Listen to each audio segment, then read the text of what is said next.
Mesdames et messieurs, bonjour. Très heureux de vous retrouver sur cette nouvelle édition de Faux sur JMA TV.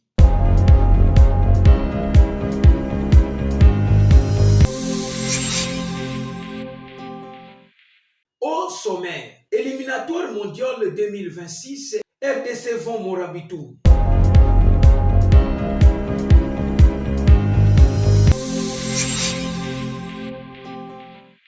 Lancement des opérations d'identification des confessions religieuses par le ministre d'État, ministre de la Justice, Constant Moutamba.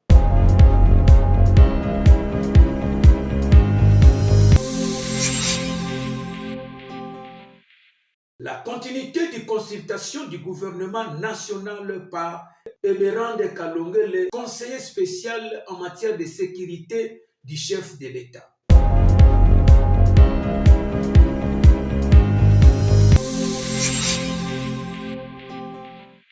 Les nouveaux recrutés à Bouta par Mike David, gouverneur du Bas-Souélé.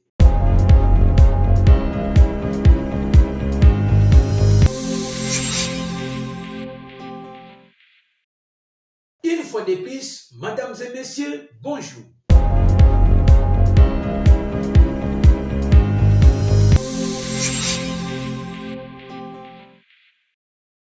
Emerand Kalongele, conseiller spécial du chef de l'État en matière de sécurité, s'est entretenu avec le leader des différentes forces politiques du pays.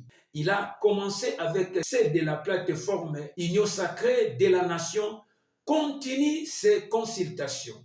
Reportage de Guillaume. Cette démarche s'inscrit dans un contexte politique délicat. Et l'objet est de rassembler diverses forces politiques pour renforcer la stabilité et répondre aux défis socio-économiques du pays. Ces consultations visent ensuite à établir une équipe gouvernementale capable de refléter une large représentativité et de promouvoir l'unité nationale. Au sortir des consultations inaugurales, Samalou Kondé, président de la Chambre haute du Parlement, a tenu à réaffirmer sa loyauté et celle de son regroupement politique envers le président de la République et a fait un appel à toutes les forces politiques et de la société civile à rejoindre cette démarche pour une gouvernance inclusive. Et nous, d'abord, en tant que membres de l'Union sacrée, le premier mot, c'est de réitérer cette loyauté à son Excellence, Monsieur le Président de la République, et d'adhérer à cette idée d'unité et de cohésion nationale. Et à partir de ce moment où on ouvre cette possibilité d'avoir une main tendue pour avoir des échanges élargis avec toutes les forces politiques, tant de la majorité que de l'opposition, ainsi que de la société civile, le but ici, c'est finalement d'arriver à une gouvernance inclusive. Signalons que ces consultations seront fondées sur un certain nombre de principes, notamment la suprématie de la Constitution, l'unité nationale, l'intangibilité des frontières héritées de la colonisation et l'intégrité du territoire national, la souveraineté nationale, le respect des institutions dûment établies, la gouvernance inclusive et participative.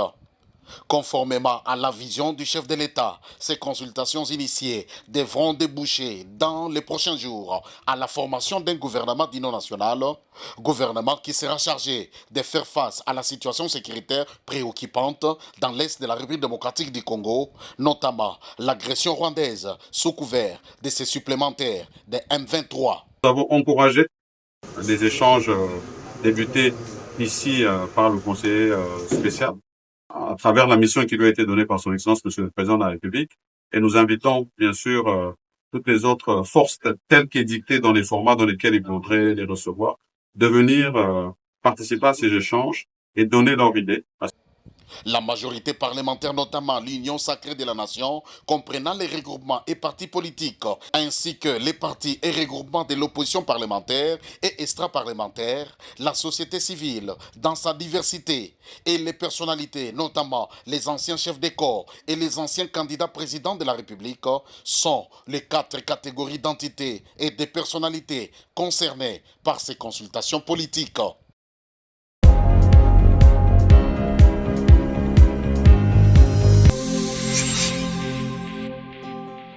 Ministre d'État, ministre de la Justice et garde des Sceaux, Constant Moutamba, a lancé les opérations d'identification des confessions religieuses, communautés, églises, mosquées, ONG ce mercredi 26 mars 2026 au Salon Rouge du ministère des Affaires étrangères. Reportage de Bonnet.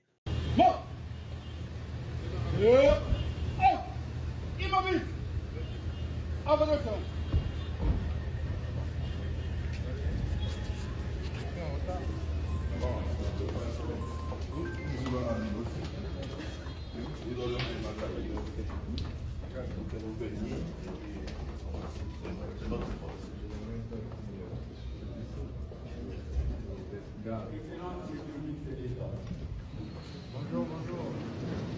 Vous allez bien?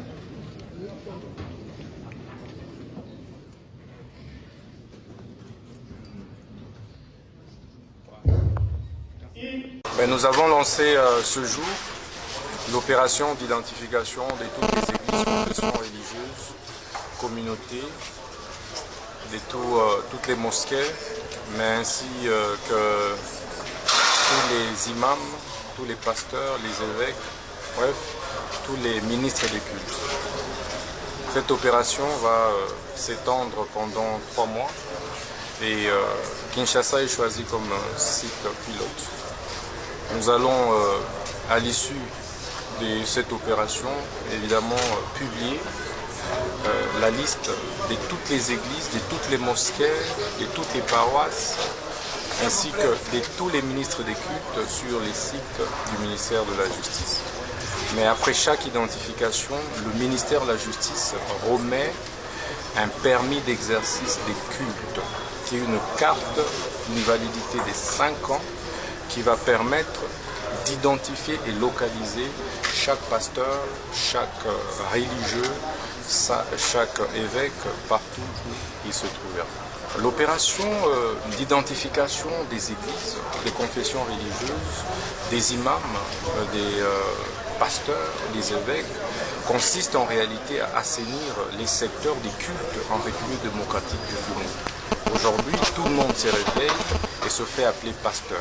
Aujourd'hui, tout le monde se réveille, crée sa mosquée, crée son église, et sans respecter toutes les normes qui sont exigées par notre cadre légal. C'est pourquoi il est nécessaire plus que jamais que nous puissions identifier, savoir qui fait quoi, qui est appelé à être appelé, qui est appelé à exercer évidemment les cultes, qui est appelé à ouvrir une église, qui est appelé à ouvrir une mosquée, et quelles sont les conditions pour ouvrir, qui en réalité fait quoi au niveau des cultes et associations représentatives du Congo. Savez-vous qu'il y a plusieurs mosquées qui sont ouvertes dans notre pays, mais sans aucune identification. Tout étranger qui parle arabe peut ouvrir sa mosquée sans dépendre de qui que ce soit dans notre pays.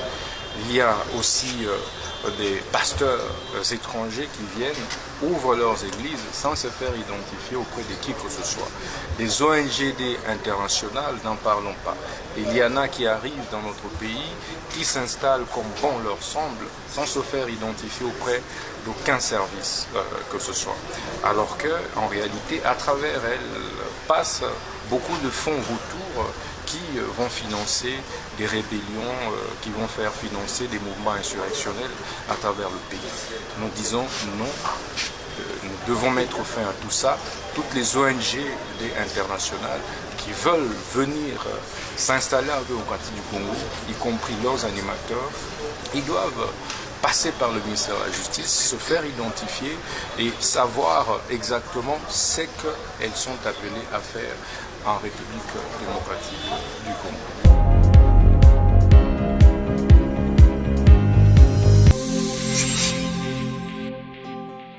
Éliminatoire mondial 2026. Les léopards de la RDC ont battu ce mardi 25 mars 2025 les Morabitounes de la Mauritanie lors de la 6e journée des éliminatoires de la Coupe du Monde 2026 sur les scores de 2-0. Et la RDC prend la tête du classement du groupe B. Au commentaire, votre humble serviteur.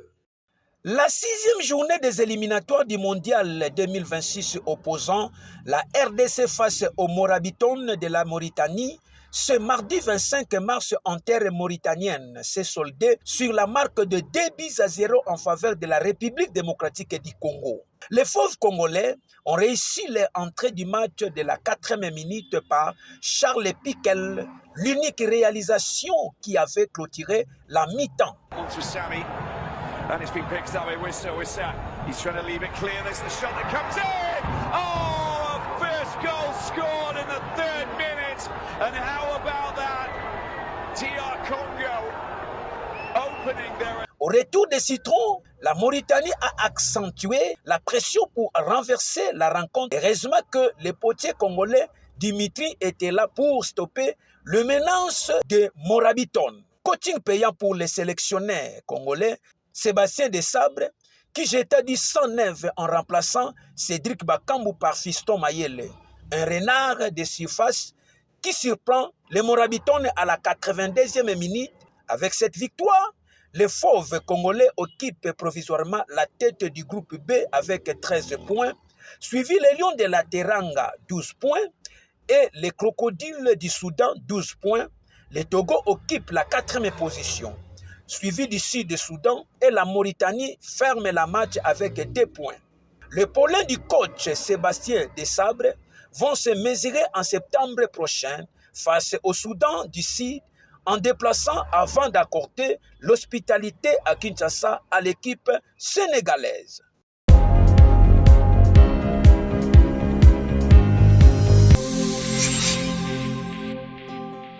Toujours dans le cadre des sports, éliminatoire mondial 2026, réaction du public après la victoire du Léopard de la République démocratique du Congo. Reportage de votre humble serviteur. La victoire de la République démocratique du Congo face aux Morabitoun le mardi 25 mars 2025 n'a pas laissé les Congolais et Congolaises indifférents. Si c'est quelques réactions en signe de joie recueillies auprès des compatriotes amoureux du ballon rond montrent à suffisance que le football congolais connaît une amélioration satisfaisante. Premièrement, tout ce qui pour la victoire pour objectif, il y a match ils ont 3 points et 3 points en Tozoa Kiango. Mais ils ont un biloko belé équipe, il faut y revoir. Premièrement, par rapport à système de jeu. Système de jeu par rapport à la qualité des joueurs que nous avons, ils ont concordé. Donc, l'entraîneur a un peu pour améliorer. Et tout le monde a failli timing l'équipe, ils ont un milieu de terrain. Milieu est trop stérile, malgré bazo jouer système il y a bloc, bazo kangame, ba mec un peu ko fongwa matomo na football ou ba trésor pour tout ba beta qui ba dire merci Mbokani, ba Jacques Magoma, tout le monde na milieu wana tout ça qui na ba milieu à bien. Alors par rapport à la rencontre en général, équipe ils ont un problème malgré victoire. Mais l'équipe a un problème, l'entraîneur a un peu pour revoir et vous allez bien pour tout le monde a déjà à venir l'équipe des autres qui ont une bonne équipe, dynamique ambitieuse, la performance mais tout ça pour ça malgré la victoire que vous accumulée, tout ça pour ça tout le monde a football et bêta magito. Souciés de leur équipe et de sa performance actuelle, les Congolais et Congolaises souhaitent bonne chance aux faves de la République démocratique du Congo.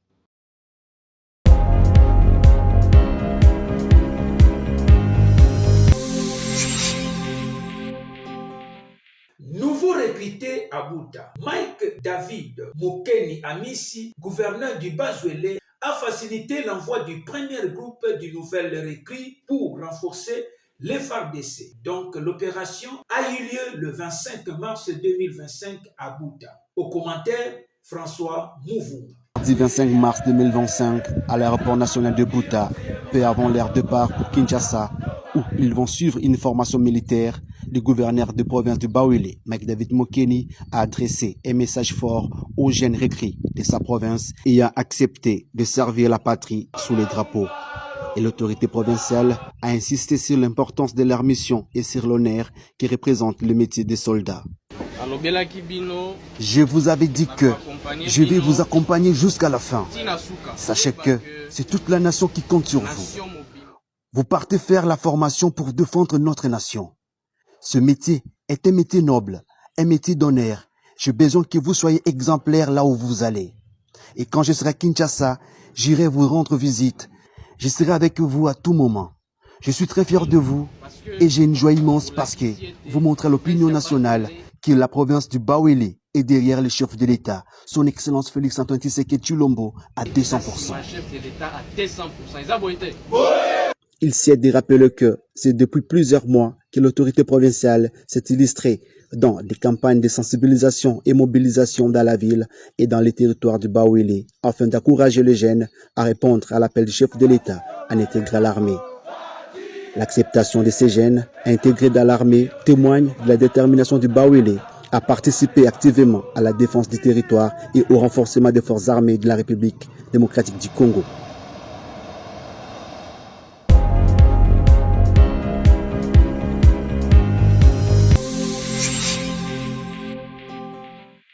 Mesdames et messieurs, c'est par ici que nous bouclons notre nouvelle édition de Fossile JME TV. Merci de nous avoir suivis, restez toujours branchés et on se retrouve juste demain à la même heure.